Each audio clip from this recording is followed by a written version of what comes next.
Matthieu chapitre 26, versets 63 à 66. Matthieu 26, versets 63 à 66.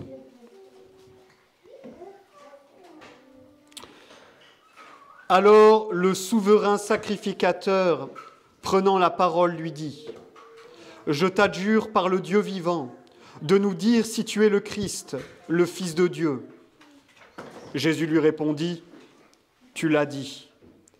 Et même, je vous le déclare, dès maintenant, vous verrez le Fils de l'homme assis à la droite de Dieu, à la droite de la puissance de Dieu, et venant sur les nuées du ciel. » Alors le souverain sacrificateur déchira ses habits, disant : « Il a blasphémé. Qu'avons-nous plus besoin de témoins ? Vous venez d'entendre son blasphème. Que vous en semble ? » Ils répondirent : « Il mérite la mort. » Amen. Puisse le Seigneur bénir sa très sainte parole. Alors, nous continuons notre survol de la Bible et c'est notre 4e méditation et la dernière sur le procès de notre Seigneur Jésus-Christ. Jésus-Christ confronté à Caïphe, les deux grands souverains sacrificateurs qui s'affrontent. Jésus, le souverain sacrificateur selon l'ordre de Melchisédek, et Caïphe, le souverain sacrificateur de la tribu de Lévi. Alors souvenez-vous, il y a quelque chose d'intéressant dans cette conclusion du procès de Jésus-Christ. Nous avions la semaine dernière lu dans le 22e chapitre de Luc, du verset 66 au verset 68, le procès commençait et le Christ était interrogé. Et on lui faisait la question suivante : « Es-tu le Christ, le Fils du Dieu vivant ?» Et nous avions vu que Jésus avait refusé de leur répondre. Et Jésus explique pourquoi il ne va pas leur répondre. Et il ne va pas leur répondre parce que ces hommes ne sont pas intéressés par la justice.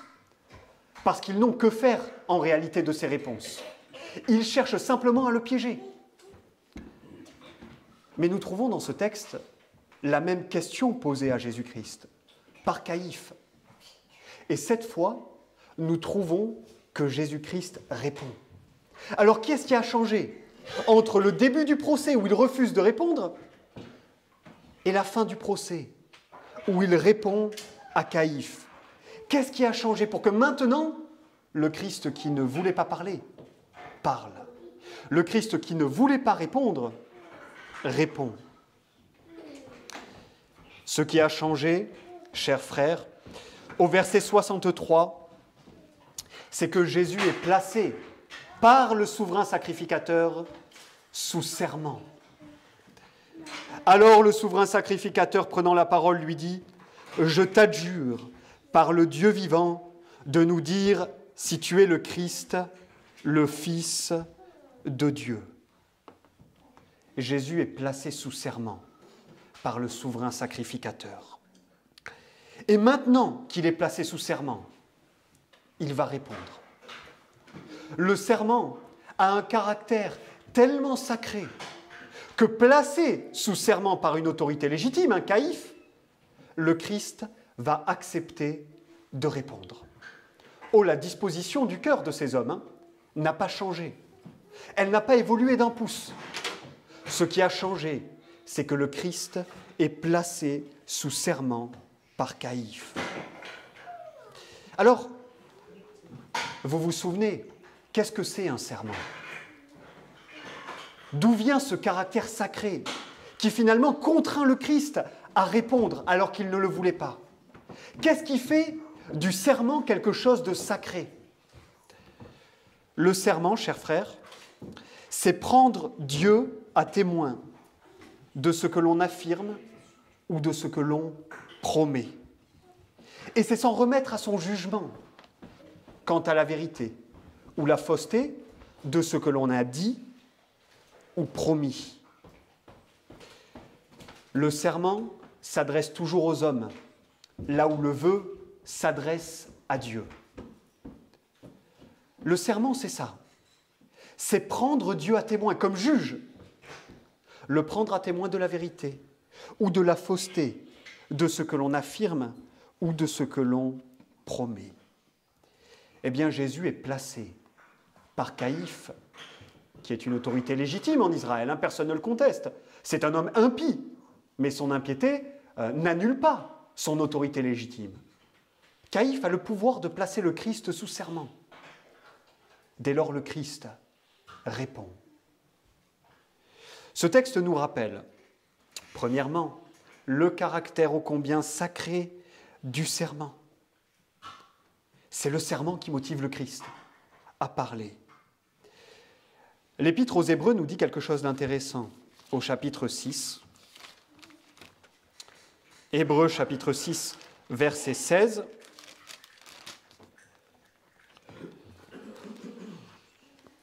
Or, les hommes jurent par celui qui est plus grand qu'eux, et leur serment, pour confirmer une chose, termine tous leurs différends.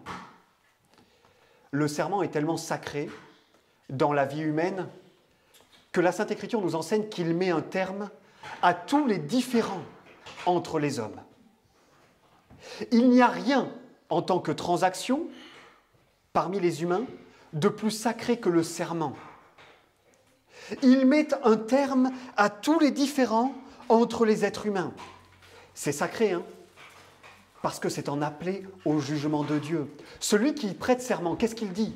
Il dit « Ce que je dis est la vérité, et j'en appelle au jugement de Dieu sur ma vie. Si je mens, que Dieu me maudisse, qu'il me frappe de son jugement. » Voilà ce que c'est qu'un serment. Et un serment, ça met fin à tous les différends entre les hommes lorsqu'on comprend ce que c'est. Alors évidemment, dans nos sociétés, l'athéisme, le matérialisme a détruit la possibilité des serments. Oh, les serments existent bien, toujours. Mais un serment sans prendre Dieu à témoin, ce n'est plus un serment. C'est plus rien. C'est une parole en l'air. Ce qui fait le caractère sacré du serment, c'est qu'on en appelle au juste juge, qui est Dieu. Mais dans un monde qui récuse l'existence de Dieu, qui ne croit en aucun Dieu, il n'y a pas de serment possible. Vous n'avez pas de juste juge à qui en appeler. Alors bien sûr, dans nos sociétés, le caractère sacré du serment a disparu. Mais pour nous les croyants, le serment doit demeurer la transaction la plus sacrée entre des êtres humains. Le serment est absolument, radicalement sacré. Et qu'est-ce qui se passe lorsqu'on n'a plus de Dieu et donc plus de serment ? Eh bien, le mensonge a libre cours. Voilà ce qui se passe quand il n'y a plus de serment entre les hommes. Le mensonge a libre cours. Vous n'avez plus aucun moyen de mettre fin au mensonge et de garantir l'honnêteté. Vous avez enlevé Dieu de l'équation, vous avez donc annulé la possibilité de tout serment, et par là même, vous avez perdu tout moyen de faire rejaillir et ressortir la vérité et l'honnêteté. C'est la première chose qu'il nous faut apprendre de ce texte. Le serment est quelque chose de sacré, nous devons le garder, le conserver. Et nous, croyants, nous devons toujours nous souvenir à quel point le serment est utile pour mettre un différend à tous les différends que nous rencontrons. Deuxièmement, nous devons apprendre de ce texte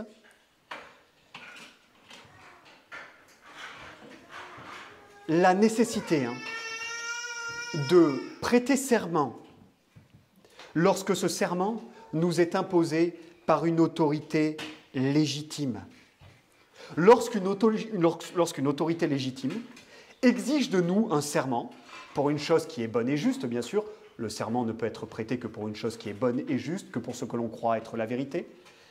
Mais lorsqu'une autorité légitime exige de nous un serment, alors il est de notre devoir de le prêter. Nous n'avons pas le droit de refuser à une autorité légitime un serment, si cela est pour une cause bonne et juste.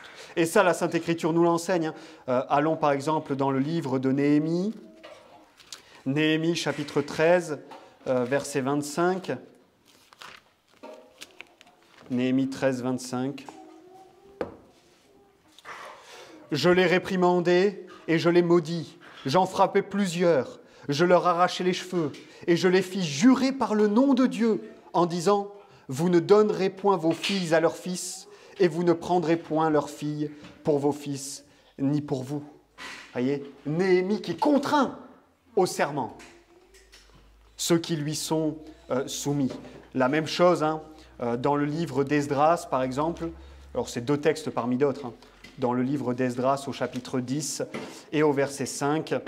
Alors Esdras se leva et il fit jurer aux chefs des sacrificateurs des Lévites et de tout Israël qu'ils feraient selon cette parole, et ils le jurèrent.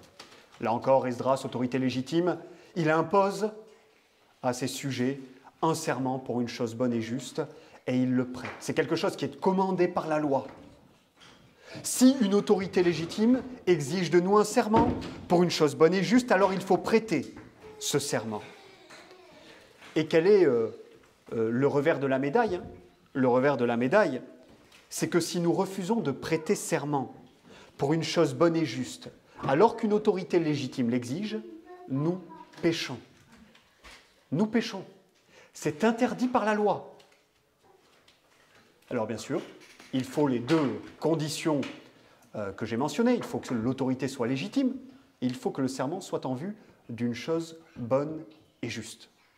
Si ces 2 conditions se trouvent réunies, nous n'avons aucune raison de refuser de prêter un serment. Avec tout ce qu'il y a de sacré dans le serment. Alors Jésus est placé sous serment. Et Jésus parle. Et quelle est la réponse? Est-ce que tu es le Christ? Est-ce que tu es le Fils de Dieu? Que répond Jésus? Au verset 64, Jésus lui répondit, « Tu l'as dit. Et même, je vous le déclare, dès maintenant vous verrez le Fils de l'homme assis à la droite de la puissance de Dieu et venant sur les nuées du ciel. » Voilà la réponse de Jésus. Tu le dis. Et dès maintenant, désormais, vous verrez le Fils de l'homme assis à la droite de Dieu, venant sur les nuées du ciel. Alors maintenant, je vous propose de faire 2 choses. Nous allons examiner la portée de cette réponse. Nous allons examiner la portée de cette réponse. Premièrement, pour Jésus, et deuxièmement, pour Caïphe. Quelle est la portée de la réponse du Christ pour ces 2 souverains sacrificateurs?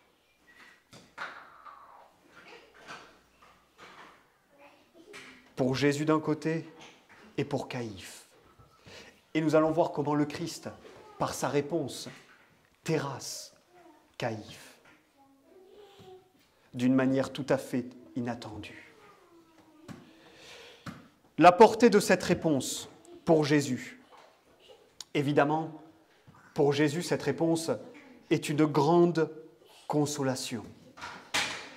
Par sa foi, le Christ anticipe la gloire à venir lorsqu'il viendra au jour dernier pour juger les vivants et les morts et rendre à chacun selon ses œuvres.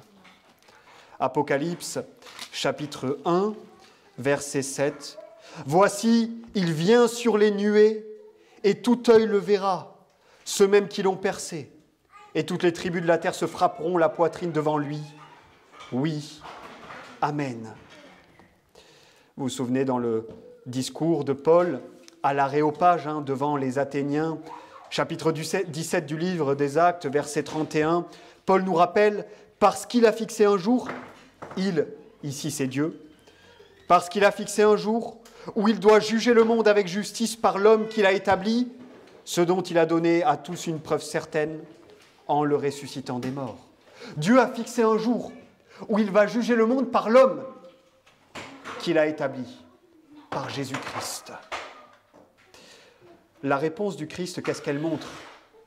Elle montre qu'au fort de sa passion, au fort de sa tribulation, de son angoisse, entouré de toutes parts par des hommes impies qui en veulent à sa vie, il anticipe le jour où il reviendra en gloire, juger les vivants et les morts. Par la foi, il anticipe le futur glorieux qui l'attend. Lui qui connaît la passion et la souffrance.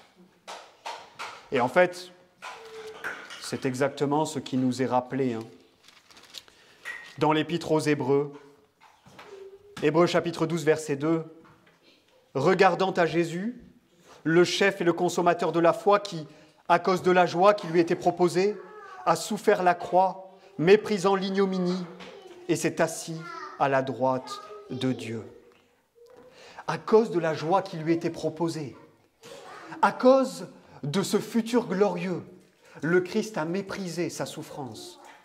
Il a méprisé ce tribunal humain rempli d'iniquité et d'injustice. Il l'a porté et supporté patiemment à cause de la joie qui lui était préparée et promise. Le Christ a anticipé le jour où sa couronne d'épines se changerait en une couronne de gloire, où son élévation ne serait plus sur une croix, mais dans les cieux, à la droite de son Père, où il ne paraîtrait plus à la barre d'un tribunal impie, mais où il s'assirait sur son trône pour juger tous les hommes et rendre à chacun selon ce qu'il aura fait étant dans son corps. Et cette venue en gloire, qu'est-ce qu'elle est ? Elle est la récompense de son humiliation. Paul nous dit ça en Philippiens chapitre 2. C'est la contrepartie, parce que le Christ a accepté de s'incarner et de souffrir l'humiliation pour notre salut. En récompense, Dieu l'a élevé et lui a donné la gloire. C'est une récompense pour son œuvre de rédemption. Et vous aurez noté, chose intéressante, la prérogative du jugement lui est accordée en tant que Messie. En tant que Dieu, il lui appartient naturellement de juger tous les hommes. Mais ici, c'est particulièrement en tant que Messie, en tant que Dieu homme, que ce jugement lui est accordé. Et plus encore, non seulement en tant que Dieu homme, mais parce qu'il est le Dieu homme, parce qu'il est le Messie. Jean, chapitre 5, verset 27. Et il lui a donné le pouvoir d'exercer le jugement, Dieu, parce qu'il est le Fils de l'homme, parce qu'il est le Messie. Il reçoit le pouvoir d'exercer le jugement. Fils de l'homme, c'est un titre pour le Christ qui a particulièrement trait à son humanité. Il est le Fils de Dieu, mais il est aussi le Fils de l'homme. Il est Dieu, vrai Dieu de vrai Dieu. Et il est aussi vrai homme. Et c'est en tant que Dieu homme, que Messie, qui a œuvré la rédemption pour son peuple, qu'il obtient le privilège de juger tous les hommes. Alors je vous exhorte cet après-midi à regarder vous aussi à la gloire à venir. Si vous êtes un croyant, la gloire vous est promise pour la vie à venir. Dans cette vie, c'est la grâce qui vous est promise. Et dans la vie à venir, la gloire. Méprisez les souffrances, les tribulations, l'ignominie, vous aussi comme le Christ, pour la gloire qui est à venir. C'est par beaucoup de tribulations qu'il nous faut entrer dans le royaume de Dieu. Combien de livres ont été écrits pour aider les chrétiens à supporter les moments difficiles, à traverser les épreuves de la vie et les tribulations. Et combien la simplicité du Christ dénote avec toutes les tactiques mises au point pour supporter les tribulations qui doivent nous conduire au royaume de Dieu, qui sont sur notre chemin. Il faut faire ce que le Christ a fait. Regardez à la gloire à venir. Par la foi, anticiper le jour où nous aussi nous serons rendus dans les cieux, où nous verrons Dieu face à face. Le jour où la grâce se transformera en gloire. Pour nous comme pour le Christ, la gloire suit la souffrance et l'humiliation. La souffrance sur la terre, de toutes les épreuves que nous traversons. Trouver réconfort dans la gloire qui vient. C'est l'exemple du Christ. Trouver réconfort dans la gloire qui vient. C'est l'exemple du Christ. Nous trouvons réconfort dans la gloire qui vient. Oui, nous souffrons ici-bas. Tout le monde souffre. Et tout le monde souffre jusqu'au jour de sa mort. Il n'y a pas de moyen d'éviter la souffrance. C'est par beaucoup de tribulations qu'il nous faut entrer dans le royaume de Dieu. Et comment est-ce qu'on les supporte? On les supporte en regardant à la gloire à venir, en nous rappelant que la gloire nous attend pour l'éternité. Alors voilà la portée de cette réponse pour notre Seigneur Jésus-Christ. Elle est une consolation. Son humiliation ne durera pas toujours. Bientôt, il jouira du travail de son âme et de la gloire qui lui est promise. Maintenant, pour Caïphe, quelle est la portée de cette réponse pour Caïphe? Cette déclaration pour Caïphe, elle revêt un triple aspect. Elle est premièrement une explication. Elle est deuxièmement une remontrance. Et elle est finalement un jugement. Cette déclaration est premièrement une explication, deuxièmement une remontrance, troisièmement un jugement. Et vous verrez un dégradé dans ce triple aspect, dans le triple aspect que revêt cette réponse. La grâce du Christ s'estompe peu à peu pour laisser place à son jugement, comme nous allons le voir. Premièrement, elle est une explication. Et là se perçoit quelque chose de la grâce du Christ. Le Christ donne une véritable explication. Il répond véritablement à la question de Caïphe. Et ainsi, il ôte la pierre d'achoppement qu'aurait pu demeurer dans le cœur de Caïphe et dans le cœur de tous les Juifs qui étaient autour de lui. Cette pierre d'achoppement était la suivante. Mais comment cet homme, que l'on voit maintenant privé d'honneur, de richesse, d'amis, de force et même de liberté, comment cet homme pourrait-il être le Messie glorieux que Dieu a promis à Israël? Oh, nous l'avons dit, l'état des juges du Christ est critique. La plupart d'entre eux ne sont pas prêts à considérer ce qu'il dira. Ils ont une opinion toute faite. Mais quand même, il resterait au fond d'eux une hésitation sincère. Le Christ donne une explication. Comment cet homme, misérable et humilié, pourrait-il être le Messie d'Israël? Par cette réponse, Jésus rappelle deux choses à Caïphe. Il lui rappelle qu'il est effectivement le Fils de Dieu. « Tu l'as dit !» lui dit-il. « Effectivement, je suis le Fils de Dieu. » Et deuxièmement, il lui rappelle que l'humiliation qui précède la gloire, c'est là le partage du Messie. C'est là ce que les Écritures annoncent quant au Messie. Bien loin d'être un obstacle à sa messianité, c'en est au fait une preuve. Les prophètes ont annoncé cela. Les prophètes ont dit que le Messie viendrait, qu'il souffrirait et qu'à son humiliation suivrait la gloire. 1 Pierre, chapitre 1, verset 11. 1 Pierre, chapitre 1, verset 11. Recherchant pour quel temps et quelle conjecture l'Esprit du Christ qui était en eux et qui rendait témoignage d'avance, leur révélait les souffrances de Christ et la gloire dont elles seraient suivies. Il est ici question des prophètes, par lesquels l'Esprit du Christ a révélé les souffrances que le Christ allait endurer et la gloire dont elles seraient suivies. Peut-être ces hommes peuvent douter sincèrement. Cet homme misérable est-il le Messie? Mais la déclaration du Christ leur rappelle que cette humiliation, avant la venue sur les nuées, n'est rien d'autre que l'annonce de tous les prophètes.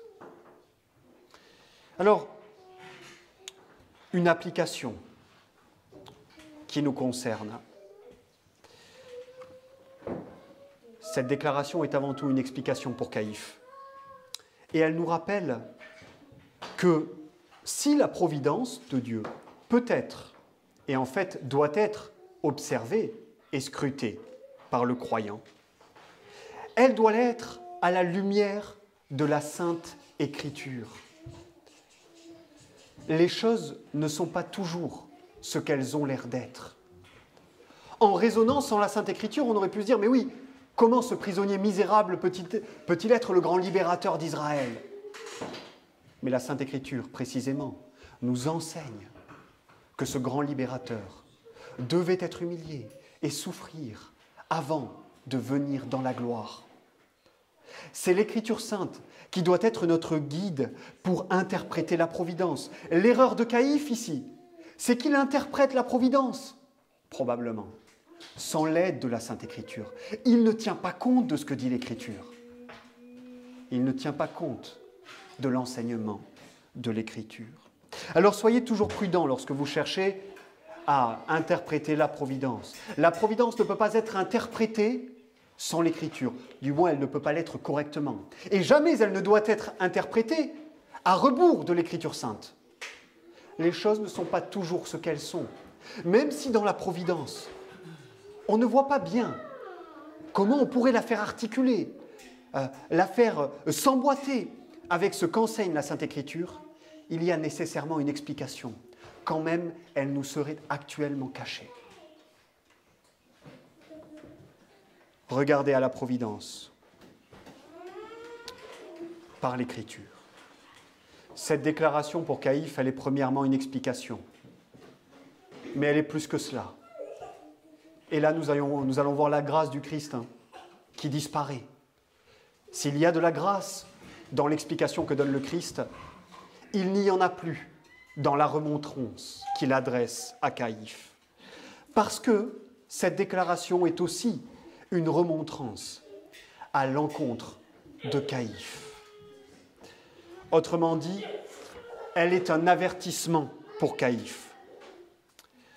Caïphe pourrait très bien, en fait c'est fort probable, Caïphe pourrait avoir interprété le mal qu'il s'apprêtait à commettre comme une autorisation, ou à tout le moins une tolérance divine.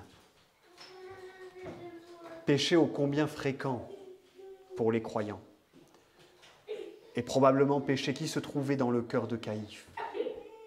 Caïphe pourrait avoir interprété le pouvoir qui lui était donné sur le Christ comme une divine approbation du mal qu'il s'apprêtait à lui faire. Si cet homme était vraiment le Messie de Dieu, aurais-je pu le capturer? Aurais-je pu, moi, avoir un tel pouvoir sur lui? Certainement. Cet homme ne peut pas être le Messie de Dieu. Plus encore, si Dieu l'a livré entre mes mains, moi qui suis une autorité légitime, certainement c'est que mon jugement est juste. C'est que certainement ce que je m'apprête à faire est juste. Eh bien, la réponse du Christ vient lui rappeler son erreur. L'erreur que commet Caïphe ici, c'est d'oublier ce qu'on trouve en long, en large et en travers, déclaré dans les psaumes. À savoir que Dieu, ici-bas, laisse souvent faire. Il laisse souvent faire le mal et l'impie. Autrement dit, il n'y a pas d'impossibilité physique pour les êtres humains de pécher et de faire le mal. Il n'y a pas une force aveugle qui vient les retenir de pécher et de faire le mal. Ici-bas, bien souvent, ils ont les mains libres. S'ils veulent, ils peuvent faire le mal. Caïphe, tu es libre, si tu le veux, de mettre à exécution ton mauvais dessein contre le Christ. Il n'y a pas une force aveugle qui va venir t'en empêcher. Mais bientôt, voilà ce que lui dit le Christ. Bientôt, Caïphe, il n'en sera plus ainsi. Et en ce jour-là, tu rendras des comptes. Parce que si maintenant, Tu peux faire ce que tu veux, y compris lire une divine approbation dans le jugement que tu t'apprêtes à faire tomber sur moi. Bientôt c'est moi qui vais venir comme un juge. Et cette fois, que ce soit pour toi ou tous les autres, il n'y aura plus possibilité de faire le mal comme vous l'entendez. Bientôt, le Fils vient dans la gloire. Alors Caïphe, ne t'imagine pas, voilà l'avertissement du Christ, Caïphe, ne t'imagine pas que la permission de pécher ici-bas équivaut à une divine approbation, ce n'est pas le cas. Toute l'Écriture sainte, l'expérience nous enseigne le contraire. Dieu laisse faire, Dieu laisse les hommes pécher sans approuver leur péché jamais. Caïphe est sur le point de commettre cette terrible erreur. Et ma question cet après-midi pour vous, c'est la suivante. Pensez-vous ainsi? Est-ce que vous aussi vous raisonnez comme Caïphe dans votre vie? Oh, si vraiment mes péchés étaient si graves, hein, Dieu ne me les laisserait pas commettre, il m'en empêcherait. Oh, si vraiment la loi de Dieu était si importante que cela, Dieu ne laisserait pas sa loi être profanée, que ce soit par l'État, les nations, ou même par l'Église visible. Non, si vraiment, comme le croient certains, Dieu tient à sa loi et veut qu'on y obéisse, il ne la laisserait pas profaner, il ne la laisserait pas déshonorer. Ce raisonnement est, 1, erroné, et 2, il est dangereux. Vous devez savoir et retenir que ce qui est interdit dans ce monde par Dieu n'est pas nécessairement empêché par Dieu. Ce que Dieu interdit dans ce monde, il ne l'empêche pas nécessairement. Comme je l'ai dit, la liberté de pécher est laissée à tous. Dieu, dans sa parole, interdit le péché. Il ne l'approuve jamais. Mais il laisse aux êtres humains que nous sommes la liberté de faire le mal. Oui, mais jusqu'au retour du Christ. Oui, mais jusqu'au retour du Christ et pas avant. Ne prenez jamais la patience de Dieu pour son approbation. Il y aura des comptes à rendre pour chacun d'entre vous. Il y aura des comptes à rendre. Nous rendrons compte de l'usage que nous avons fait de notre liberté. Il n'y a pas de force aveugle et physique qui viendra vous empêcher de pécher. Ça n'arrivera jamais. Vous êtes libre. Mais attention, parce que bientôt, il faudra rendre des comptes. Bientôt, le Fils de l'homme s'en vient sur les nuées du ciel pour rendre à chacun selon ses œuvres. La Bible seule doit régler nos actions, pas les aléas de la providence. Ne pensez jamais que parce que Dieu permet, il approuve. Ce n'est pas le cas. Finalement, cette déclaration n'est pas qu'une explication et elle n'est pas qu'une remontrance adressée à Caïphe. Elle est finalement un jugement. Et c'est là que, définitivement, la grâce du Christ disparaît dans la manière dont il traite Caïphe. Par sa remontrance, le Christ a rappelé à Caïphe qu'il pouvait pécher librement, sans que cela, bien sûr, n'implique quelque approbation divine, mais qu'un jour, ce pouvoir lui serait enlevé, et qu'un jour, ce serait à lui de passer à la barre et de rendre des comptes. Et finalement, cette déclaration se transforme en jugement pour Caïphe. Par cette déclaration, le Christ inverse les rôles. Ce n'est plus lui qui se trouve à la barre de Caïphe. C'est Caïphe qui se trouve d'ores et déjà à la barre du Christ pour recevoir son jugement. Ce n'est plus le Christ qui est jugé. La mise à l'épreuve est pour Caïphe. Caïphe sera-t-il trouvé coupable? Va-t-il s'amender et être innocenté? Comment va-t-il réagir? Finalement, par sa réponse, le Christ laisse un choix très simple à Caïphe. 1, ou il croit le Christ sur parole et il s'amende, ou il s'endurcit dans son péché, il échoue dans cette mise à l'épreuve et il scelle son destin éternel. La réponse de Caïphe va nous apprendre quelle décision il a prise. Soit il croit le Christ et se repent, soit c'en est fini de lui. Il scelle son dessein éternel. Et comme pour Judas, la prochaine fois qu'il parlera au Christ, ce sera le jour dernier, lorsque cette fois le Christ sera sur son trône et qu'il sera à sa barre et que le rapport de force définitivement sera inversé. Que va choisir Caïphe? Il suffit de regarder à sa réaction. Versets 65 et 66. Alors le souverain sacrificateur déchira ses habits, disant « Il a blasphémé. Qu'avons-nous plus besoin de témoins? Vous venez d'entendre son blasphème. Que vous en semble ?» Ils répondirent « Il mérite la mort. » Voilà le choix de Caïphe. Caïphe a choisi la deuxième option.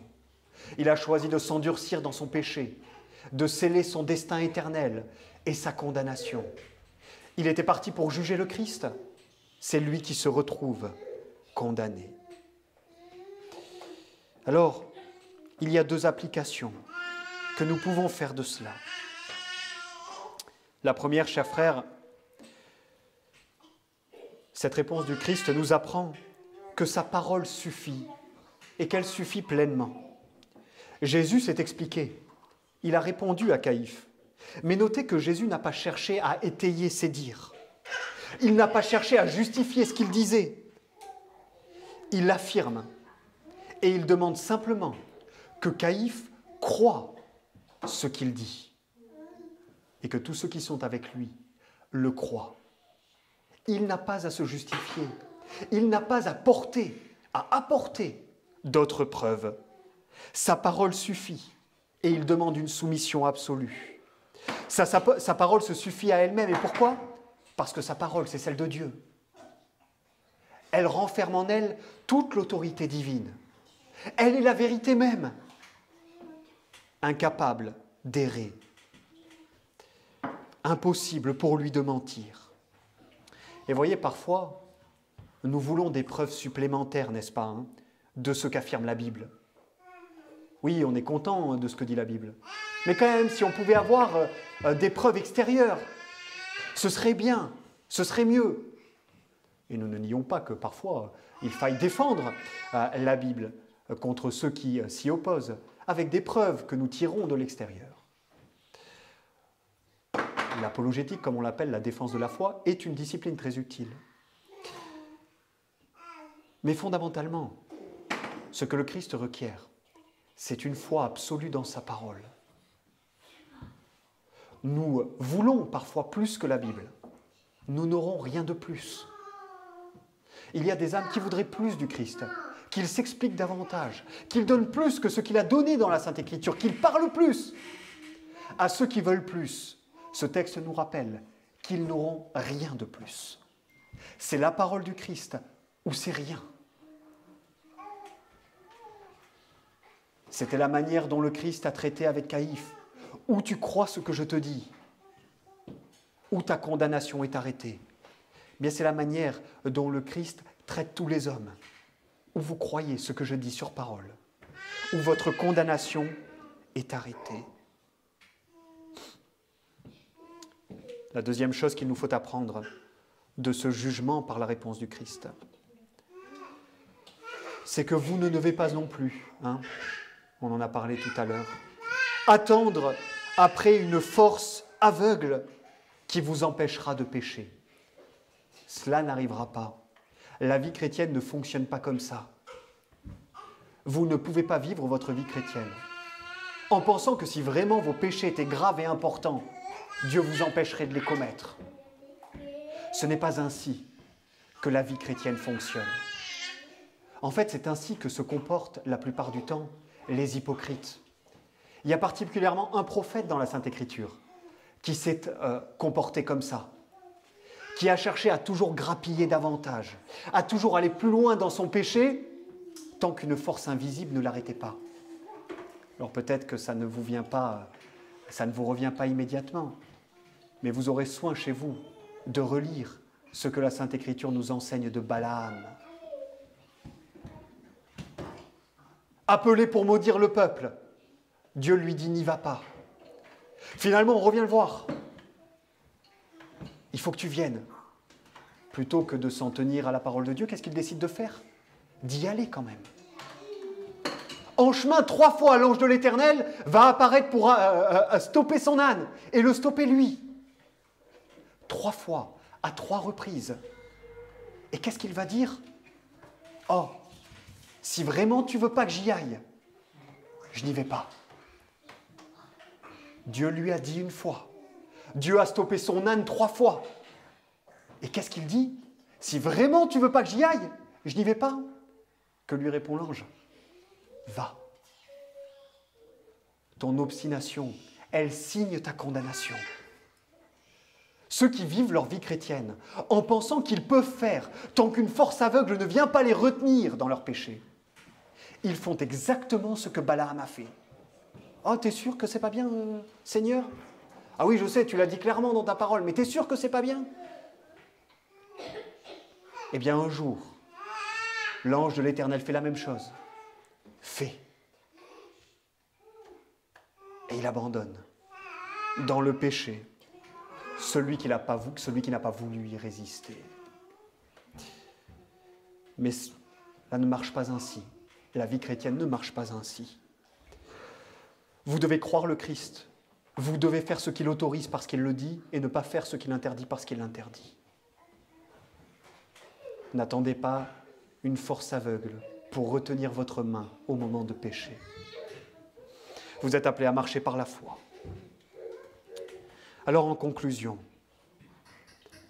finalement que voyons-nous? Caïphe a perdu. Caïphe a scellé son destin éternel. Le Christ, la sagesse de Dieu incarnée, a été justifié. Et pourtant, il est finalement condamné. Qu'en pensez-vous? Il mérite la mort. Ils en déduisent un blasphème, sans avoir jamais pu montrer qu'il y avait eu un blasphème. Ils en déduisent un blasphème. Et le Christ est finalement condamné. Un innocent est condamné par des impies, pour que des impies soient justifiés par un Dieu saint. Voilà ce que nous rappelle le procès du Christ. Un innocent a été condamné par des impies, pour que des impies puissent être justifiés par un Dieu saint. Il fallait que le Christ soit condamné, mais il fallait que ces hommes n'aient aucune raison de le condamner.